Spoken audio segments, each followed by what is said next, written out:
దేశంలోనే మొదటి ప్రతిష్టాత్మక ఔటర్ రింగ్ రైల్ ప్రాజెక్టు తుది అలైన్మెంట్ ఖరారైంది. 392 కిలోమీటర్ల పొడవున రాష్ట్రంలోని 8 జిల్లాలు 14 మండలాల్ని కలుపుతూ చేపట్టాలని దక్షిణ మధ్య రైల్వే సూత్రప్రాయంగా నిర్ణయించింది. మొత్తం నిర్మాణానికి 12,070 కోట్లవుతాయని అంచనా ఉండగా రీజనల్ రింగ్ రోడ్డుకు సమాంతరంగా రింగ్ రైలు ప్రాజెక్టు పట్టాలెక్కనుంది. ఈ ప్రాజెక్టుతో రవాణా సేవల్లో మల్టీ మోడల్ కనెక్టివిటీ పెరగనుండగా కాలుష్య ఉద్గారాలు తగ్గనున్నాయి.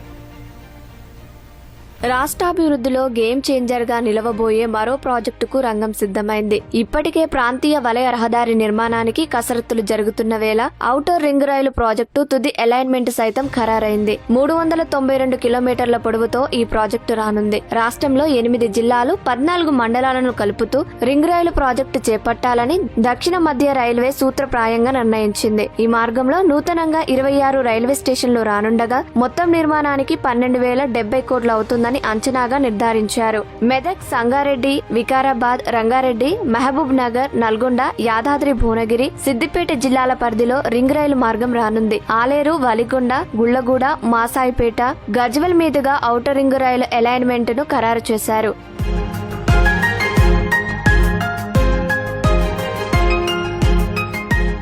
ఔటర్ రింగ్ రైలు ప్రాజెక్టు తుది సర్వేకు 2 ఏళ్ల కింద రైల్వే శాఖ ఆమోదం తెలిపినప్పుడు ప్రతిపాదిత మార్గం 508 కిలోమీటర్లు. తుది సర్వేలో